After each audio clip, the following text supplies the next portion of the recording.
But all right. Hey everyone, this is Anna, the Pinterest Pro, as you know, and today we have Stafford Shurden with us. And as I've been telling you, we're going to do things a little bit differently today. This is Stafford, who is from my hometown, and he's a restaurant owner, a farmer, a judge. He does all kinds of stuff. He's even writing a book. So I wanted Stafford to tell you a little bit about himself and his background and so forth before we get started here. Stafford, you're on.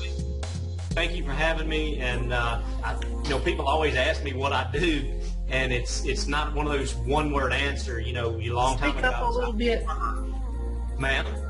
Speak up a little bit. Well, can you hear me now? That's better. Okay, I got a little closer to the monitor. Normally I use earbuds, but I'm also, we do a documentary program, and so I'm being filmed right now, and we'll use that again on social media as well. So I'm doing it without the earbuds and the microphone in today, so it's a little harder to hear maybe.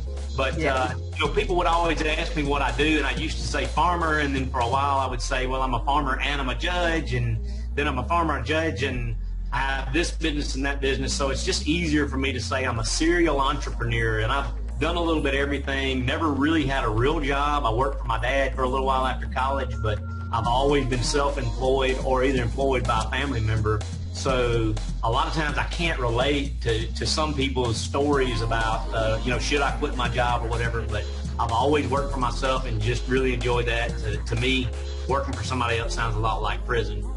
So that's kind of like my background. And of course, we're talking today about social media, and we've been using social media as a brand building tool for several years. Right. And as you told me when I talked to you that you are about to publish a book, would you tell us a little bit about your book before we start talking about social media here? Sure. I closed one of my restaurants in 1933 there in Louisville about 4 or 5 months ago, and that was about 50 hours a week off of my work schedule.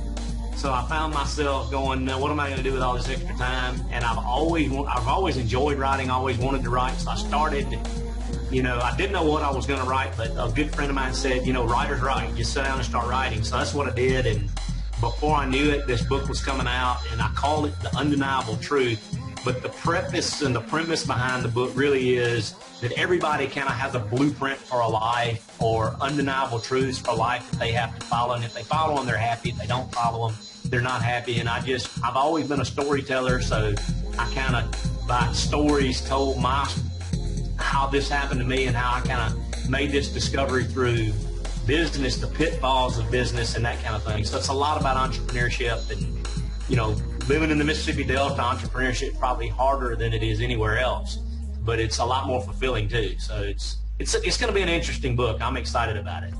And hopefully we're done editing. It won't be too much longer. We'll actually have a release date on that.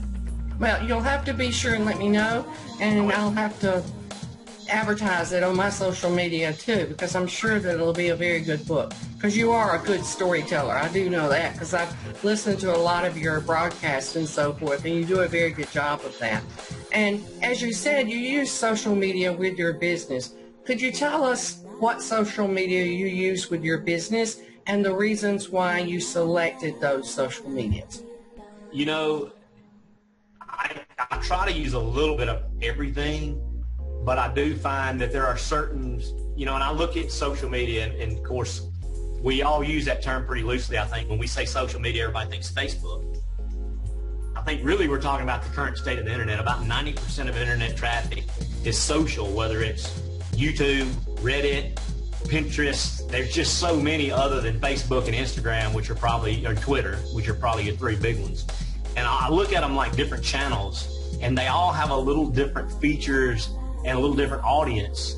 So we try to tailor, number one, what different audiences are you looking at on your different channels, I guess. Mm-hmm. And if you do look at it that way, number two, what am I really good at? And for me, I'm better at video probably than anything else. I'm not a great photographer. We do use some photos, but I'm not a great photographer. But there again, I'm a storyteller. So Facebook has really lent itself well to video. But lately, we've been using a lot more Instagram. Instagram, to me, is more of a networking platform than Facebook, where I'm just out there brand building. what we've been able to do on Instagram is really interesting because we've been able to network with other business owners, and I've made some really direct messenger on Instagram has been a really powerful tool for me, and I spent a lot of time just reaching out to other business owners and doing things like that. And of course, now we're doing the weekly staff, which is, I've got Patrick's in here filming right now, just getting some little bits and pieces, kind of more like a documentary style. That works well for Facebook. And now I'm kind of going back to Twitter a little bit. We were doing a lot of Snapchat, going back to Twitter a little bit. Restaurant, we were using Pinterest with our restaurant, not so much with my personal brand, but with the restaurant it seemed to do better than with my personal brand. But that's kind of an overview. I look at it like this. It's like going to Baskin Robbins. If you've only ever tried one flavor, you don't know that maybe your favorite ice cream is pralines and cream. But so I really recommend everybody to try them all, and even some of the more obscure ones that are just coming out. If you see something that's in the top 100 on iTunes or something every day for 2 or 3 weeks, it's a coming up app, and you might want to try it. So I try a lot of different stuff. Marco Polo. You can just go on and on. Alexa, we just got an Alexa. I think that's going to be huge. And it's social. It's internet and it's social. It's voice, but it's still social. I think voice is going to be huge. Yes, I think that we're really going into the age of voice. I was recently at a conference, and they were talking about how the children coming up now are growing up in an age where they're used to saying, turn on the lights, and voice is really becoming bigger and bigger there. Now, because I don't know a lot about Instagram, and I admit that. How do you connect with people on Instagram to do this direct messaging and so forth? Well, there's a couple of things you can do. The plumbing of Instagram is hashtags. So anything I post, I try to make sure to hashtag it with things that match my brand. We work with an artist named Anna Reginelli, and I'm always on her to hashtag. She actually speaks 3 languages, so I'm like hashtagging all 3 languages because one of the languages she hashtags in is Spanish, which some of that translates to Portuguese, and she has a lot of Portuguese followers in Brazil now. That's real interesting. So, hashtags are huge to get people to follow you. But just doing the nitty-gritty work, everybody wants to have this great idea, but nobody wants to get down and go through, like literally, I can search hashtags too and find people that way. And I find somebody that I relate with, I may want to send them a direct message and collaborate, which is what you and I are doing right now, is huge in growing your online presence. So that's the 2 keys for me with Instagram is hashtags, and then also going and searching the hashtags and trying to find somebody that you may want to collaborate with. You may direct message 100 people that don't direct message you back, and then that 101 person is somebody that's really, really high. I'll give you a real cool example. Somebody actually direct messaged me and found me through a hashtag that I posted and gave me a lot of really good ideas, and I'm getting talking to the guy, and he is in Spain with his business, and I'll just say he's much higher up than I am. In the end of the day, he's from Greenwood, Mississippi, so you just never know how somebody and went to North Sunflower Academy, which is where I went to school 1 year, and was in school at the same time I was. We never knew each other, but he found me through a hashtag and has become really somebody good that's got a lot more experience than I do. It's given me some incredible ideas of some things I can do on social media, and just never know the connections you're going to make. That's one of the cool things. For me, it's been networking on Instagram, and I've really been leveraging that as high as I can lately. Okay. That's why I asked that question, because I wondered. I thought, because to me, all I understand about Instagram is that it's people doing selfies, and so I thought, I'm going to ask and see. With Facebook, because I know you've been very successful with Facebook.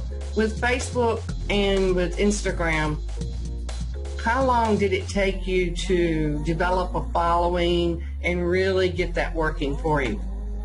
Well, Instagram, they're both works in progress for me. I'm not nearly satisfied. I've got a couple thousand followers maybe on Facebook. Now, we more views than that on videos we put out. And of course, you know, I've got one video that's got a whole lot of views, but typically we're getting 3, 4, 5,000 views on a video. You know, keep in mind, we're putting out 20-minute videos. We're not putting out Vines, which are 7 or 8 seconds. We're putting out 20-minute videos and getting 3 or 4,000 views, which I'm pretty happy with. And we've only been doing that a few weeks. It's a building process, and I mean, I want to be where we're getting in the hundreds of thousands of views. So I'm a long way from where I want to be. But you've got to start somewhere. I think the mistake people make is, you know, we're very impatient. And we talk about this all the time on our little show that we do, but patience is such a big thing. If somebody that's in their 20s that gives up on something like this after 6 months, you know, you got to realize social media is a double-edged sword. The great thing is anybody can post to social media. The bad thing is anybody can post to social media, so it's like drinking out of a fire hose. It's going to take a little while for people to pick up on your stuff, but if you put out great content, whether it's on Pinterest or whether it's on Instagram or Facebook, once people find you, they're going to continue to follow you. That's why I asked that question, because a lot of times I get clients who, you know, say after 2 months, they're expecting, you know, all these results. And I was just curious as to, you know, because I know that you do a good job of actively, you know, seeking followers and so forth. With your social media, have you, I guess the only way to ask it is, sold any products or services, or is it just tools for you to network and interact with people? You know, I'm a huge fan of a guy named Gary Vaynerchuk, and I really have modeled a lot of what we're doing after what he's done. And he actually wrote a book called Jab, Jab, Right Hook. And one of the problems with social media people are they want to just, and jab, jab is I'm giving you good value for nothing. That's what we're doing right now on our Facebook page and Instagram. I'm not asking for anything in return. I'm simply giving out good content and hoping that people will enjoy that. Eventually, one day, I may ask for somebody to do something like buy my book, but I'm going to make it very, very few and far between that I ask somebody to give their money to me for anything that I've done. And I think that just really life in general is about adding value. You add value to other people's lives, whether it's through Facebook or whether it's through my restaurant here that I'm in the back of right now as we do this. If you add value to people, ultimately you're going to be rewarded for that some way. It may not be monetarily. So I'm definitely, I think, more like a brand builder rather than, I think these people that are running 30-second television commercials on Facebook completely wasting their money. Any medium works. I mean, television still works, radio still works, but it's how you use it. Yes. And for me on social media is it works at so much lower of a price. The difference is it's a lot more work. And a lot of people, especially the big corporate folks, haven't really gone to social yet because so much work. They just can pick up a phone and make an ad purchase for whatever. You know, if I had the money, I would advertise on the Super Bowl, and everybody would know who I was. You know, so there's obviously, yeah, there's good avenues in other places. I just, for me and for where I am in my business and in my brand life, it's social media makes the most sense. I just know I have to get up in the morning every day and make an effort for that. Okay, that's I love hearing you say that, because that's, you know, what I usually say to people when they ask me those kind of questions. But it's, you know, it seems like business owners say that and they believe that, but then on the other hand, their expectations is much bigger, you know. And and I try to come up with, and I love to do research, and you're a good place to do research with, to, you know, find out some of these things, because that only helps me to get better in what I do and so forth. And I have to ask you why you haven't used Pinterest with what you're doing now, because I feel like it would really fit. And I want you to be honest, and I'm not picking on you, okay? No, that's fine, and I can give you a couple answers. I did use Pinterest. We actually have a 1933 account for our restaurant. Of course, we closed it, so we still operate some of that stuff, and we do some cross promotion with our other restaurant, and we do a little bit of catering out of the old restaurant, so we still keep those social media sites running. And my experience with Pinterest, it was just a gut feel for me, and I love data, and it's all good, but data, you make data say whatever you want to. I go by the seat of my pants. I go by my gut feel. And I was so much more comfortable, and I'm sure that maybe that's just me, with the video aspect of Facebook. That's the reason I've been so big on Facebook. And when you start talking about networking, everybody I want to reach is on Instagram. And I literally spend probably 3 to 4 hours a day social media marketing. Wow. So I got to think, how am I going to best use that time? So it's nothing against Pinterest for me, because, in 1933, I think it fit much better than it does for my personal brand. And I probably am dropping the ball a little bit, not using it for our restaurant here. But our reach at this restaurant, it's a little different feel than 1933. We had people driving, at 1933 from 2 and 3 hours away to have dinner. Well, we're a lunch place in Drew, so your group that you're trying to target market is 15, 20 minutes, because nobody's going to drive much further than lunch. So it's a little bit different feel. But, I think Pinterest is probably more visual than video. Is that, would I be close to right there? No, I was going to tell you that. I was going to say, did you know that you can actually put every one of your videos on Pinterest, and they're very popular? All you have to do is upload them to YouTube and put them right on there. And that's what? Yeah, you link out of YouTube is what you're talking about. Yeah, on YouTube, there's the Pinterest logo, and you just click on that, and it goes right to one of your boards. And what you said is what I feel like is true of so many business owners when you said about you're just not as comfortable. And, I think a lot of people don't really understand how Pinterest works, and that's what keeps them from using it. And that's why I wanted to ask you those questions, because I felt like you were someone that I could ask that kind of question and you not get all defensive, because Lord knows we got enough debating going on out there right now. We don't need any more. But, just to get some insight and so forth. And yes, you can put videos on there. And the other thing that a lot of people forget is, just like what you said with Facebook and Instagram and the other social medias, is that you're also trying to be a bit social. And Pinterest is actually becoming known as a search engine. And I have to tell you this.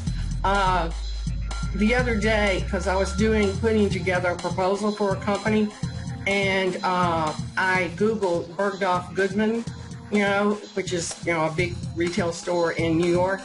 And when I did, on the first page of Google, I was on there because I had written a blog and included Bergdorf Goodman in my blog.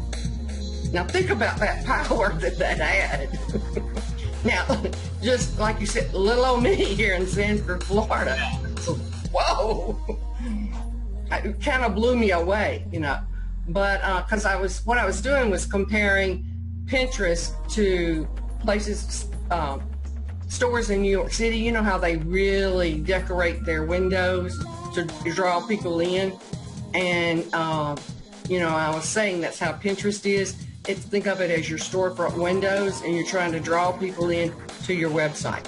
So yeah, that's what I was thinking. And I know I have we have a mutual friend that I've talked to about this, and I've talked to about maybe doing a little workshop and stuff, and she just thinks that people in Mississippi Delta wouldn't even think about Pinterest. So well, a lot of females here on Pinterest. It's not many male friends, and that's anecdotal, of course, but almost every female I know is on Pinterest here. So there's definitely a lot of use of Pinterest for sure. But I look at it like this. I'm not positive. I'm not like I'm a Facebooker or I'm a Instagram. I'm a whatever works. One day I'm going to come on. You're going to ask me to come on, and I'm going to say I'm never getting on Facebook again. Maybe it doesn't happen, but the world shifts. World changes. The thing that Facebook has been so good at is they have adjusted better than anybody else. Yes. That's the reason I've been so high on it. Of course, Instagram and Facebook are the same company. But you look at Snapchat, if you'd have got me on here 7, 8 months ago, I would have probably talked about Snapchat as much as anything else. We barely mentioned it today because Instagram basically stole all of Snapchat's features. In fact, you can even go live on Facebook today, and I realized this today, and use filters just like you use on Snapchat. Yes. So they've stolen so many of those. Twitter hadn't changed anything. And I think that's been one of their downfalls, and it's why they haven't. You know, Pinterest has made some changes, but one of the things about Zuckerberg, he is really, really smart. They know it. They do math all day, every day, and they know exactly how many ads you're willing to look at, and they're going to show one less than that on Anna's page. They know what you want, and I mean, we're not just the consumer; we're also the product. So they understand that, I think, better than anybody else. And for right now, it's everybody trying to keep up with Zuckerberg. But there'll come a day when there's going to be something new, and I'm a marketer. I don't care where it is. I just want, you know, not to sound shameful about it, I want the attention wherever I can find it. Oh yeah, that's very true. I have to tell you this one story, and then I'll let you go. This was something that I was like fascinated with. I interviewed a gentleman that does interior design for like Hilton's and, you know, big hotels and so forth. He works with a company that does that sort of stuff.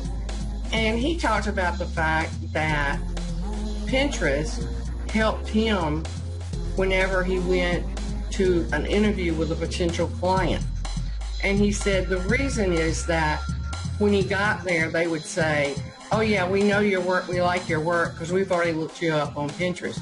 And I thought that was pretty fascinating, you know, that he said it's actually helped me to get contracts before because my work is on there. So I thought, you know, Pinterest could be like a portfolio for people in the artistic field, you know, and all. So I thought that was pretty cool. So anything else you'd like to add? Well, you know, as you say that, I do not interview anybody anymore without looking at their Facebook page.